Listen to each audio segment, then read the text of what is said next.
Chag Sameach and a good Yom Tov. Sukkot is finally here. Zman Simchatenu, the time of our rejoicing, the time for us to be happy. And I understand that we're still in lockdown, things are still not easy. But let's allow the air, the atmosphere, the joy penetrate through our veins, come through our homes, through our hearts, through our minds and through our lives. I hope Sukkot brings you much needed joy and Simcha. Now, when I think about Sukkot, often a lot of the imagery that we think about is very detail oriented. Go to any Sukkot merchant, people who are looking for their lulav and etrog, you'll see many are very pedantic, to spend hours searching to make sure the etrog that they find is blemish free, to make sure that the lulav is perfectly straight, it's not bent, it's not broken. And even the sukkah, people want to make sure there's enough leaves or there's too many leaves, that the walls are straight, the walls are sturdy, what decorations, no decorations, so much in the finer detail. And it's beautiful because I think the hidur mitzvah, making sure that the mitzvah is beautiful, is paramount. It's important, it's wonderful. But sometimes we forget about the message of the holiday, the message of the mitzvot. And so I'd like to share with you two stories which definitely inspired me, and I hope they inspire you this Chag, and hope they bring much needed inspiration as we all begin the celebrations of Sukkot this year.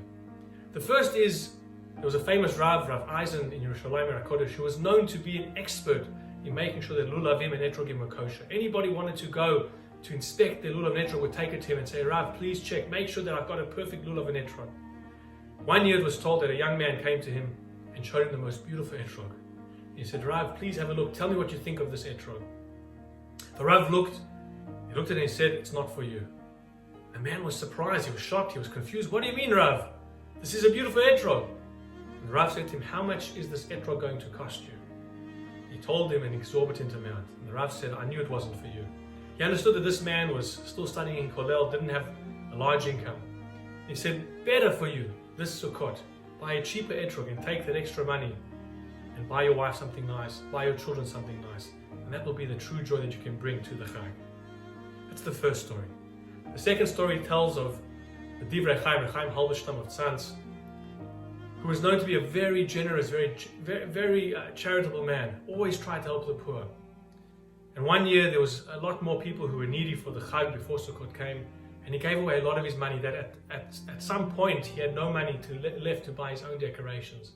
And was told that year he sat in his sukkah and he said, this is the most beautiful sukkah I've sat in, because what more beauty can you have to know that the poor of Israel have something to eat, that they're able to have their needs for the Chag.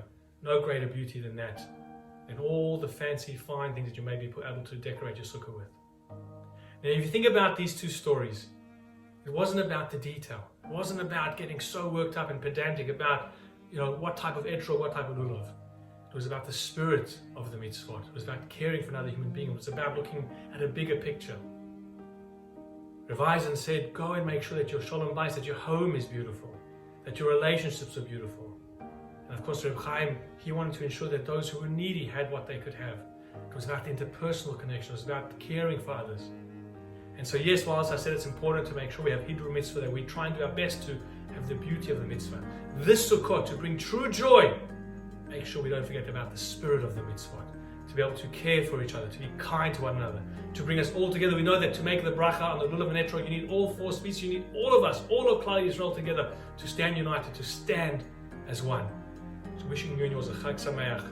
Let's emulate those rabbis in the story, that type of character trait, where it's not just about the specific detail of the mitzvah, it's about the bigger picture, how we can really and truly think about others and the world around us. Chag Sameach, Zman Simchatenu, have joy, have celebrations. Please God, holy simchas. All the best. Vayedaber Moshe et moadei Adonai el bnei Yisrael,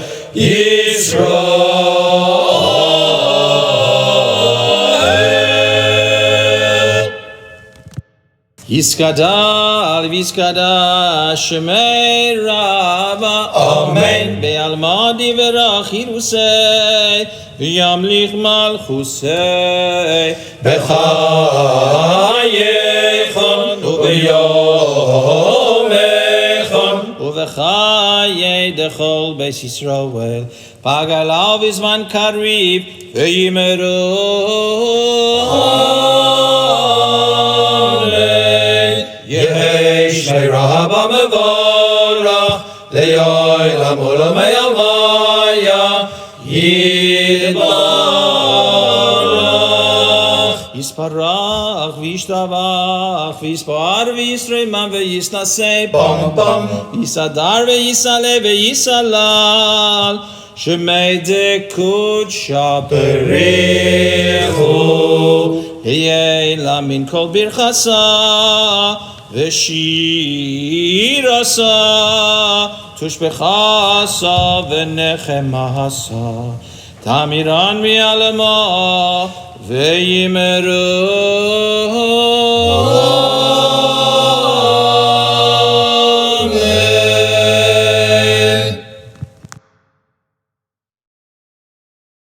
Baruch atah Hashem Elokeinu melech melech ha'olam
Adonai Zacharanu Yevarech Yevarech et Beit Yisrael Yevarech et Beit Aaron Yevarech Yirei Adonai Aktanim im Hagedolim Yosef Adonai Alechem Alechem v'yal b'nechem Beruchim atem l'Adonai Oseh shamayim v'haaretz Shamayim shamayim l'Adonai V'haaretz natan livnei adam Lo hametim ya'aleluya V'lo kol yodei duma V'anachnu nevarech ya Me'ata v'yad olam Me'ata v'yad olam